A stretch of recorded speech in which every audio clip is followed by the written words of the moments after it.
Welcome in. Welcome in. Happy Wednesday, everybody. Hopefully, you guys are having a good day. We are coming off a profitable Tuesday.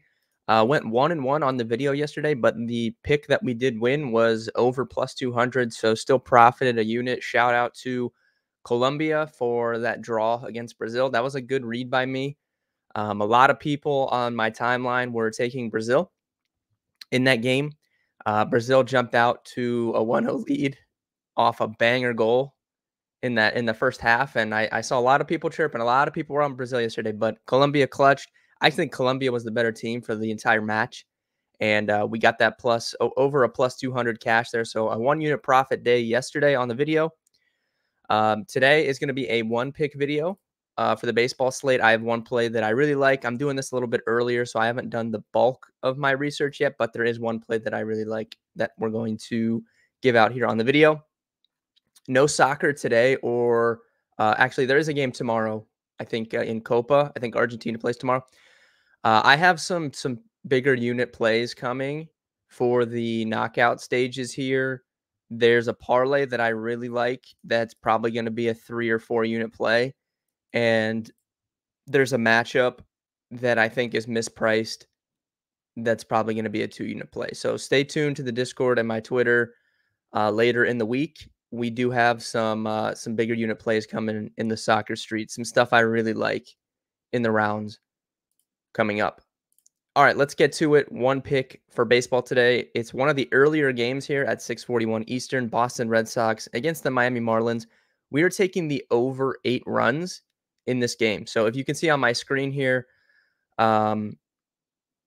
there's a decent amount of sharp money coming in on this over. 82% of the bets, but 96% of the handle. So there's a lot of money coming in on this over 8 runs today. I think it's a really, really good spot for some offense here. So we have Brian Bayo going against Trevor Rogers.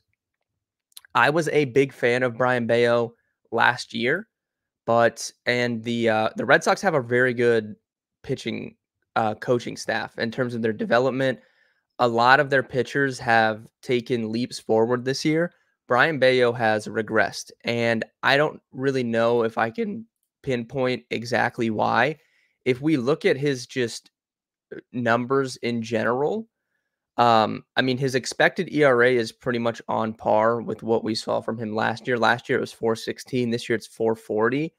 His actual ERA last year was 4.24. This year it's 5.55.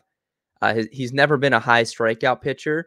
He's more of like a Marcus Stroman type, just a good real life pitcher as opposed to getting strikeouts. But he has taken a big drop this year. And mainly, I think what we can attribute that is if we look at his sinker, he's really struggled locating that sinker this year.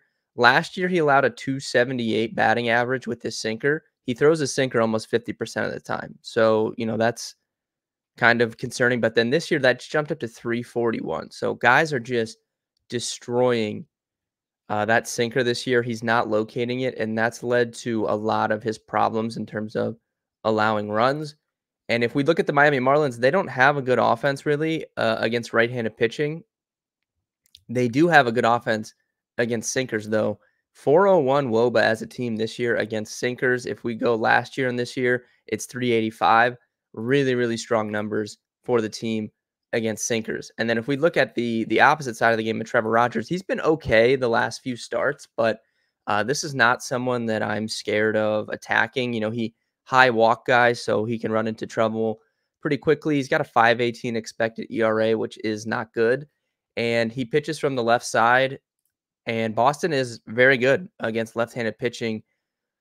If we look at their numbers for this year, 360 WOBA, Rob Refsnyder, O'Neill, Devers, Connor Wong's been very good against lefty pitching this year. And then you have like some guys down at the bottom that can get it done as well. If we go in terms of like the power, O'Neill, Devers, Refsnyder has power. Connor Wong has a little bit of power. So really, really good splits overall against left-handed pitching. So I like the setup here for Boston. I like the setup for Miami. This is like one of the best possible matchups I think you could get for the Miami Marlins offensively, just because it appears like sinker is the one pitch that they can hit If we look at bullpen, I mean, neither of these bullpens are terrible. Miami isn't great. 4.07 team bullpen ERA. Boston's one of the better ones. They're at 3.50, which is like the sixth or seventh best in baseball.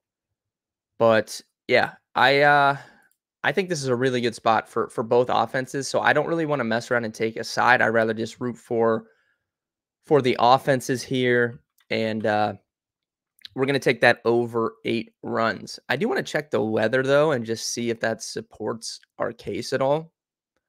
Let's take a look here. All right. Weather looking like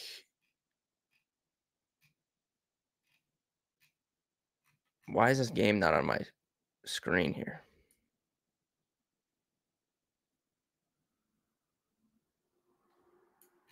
I don't know.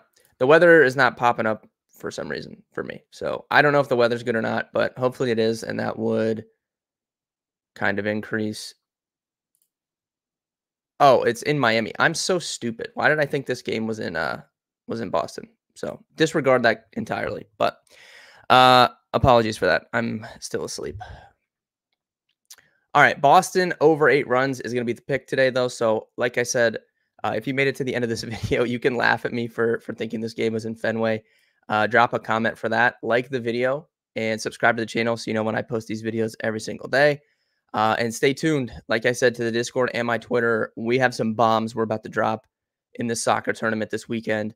Probably a 4-unit parlay and probably a 2 or 3-unit straight play coming. Stay tuned for that. Good luck with your bets tonight, and I'll see everybody tomorrow on 4th of July.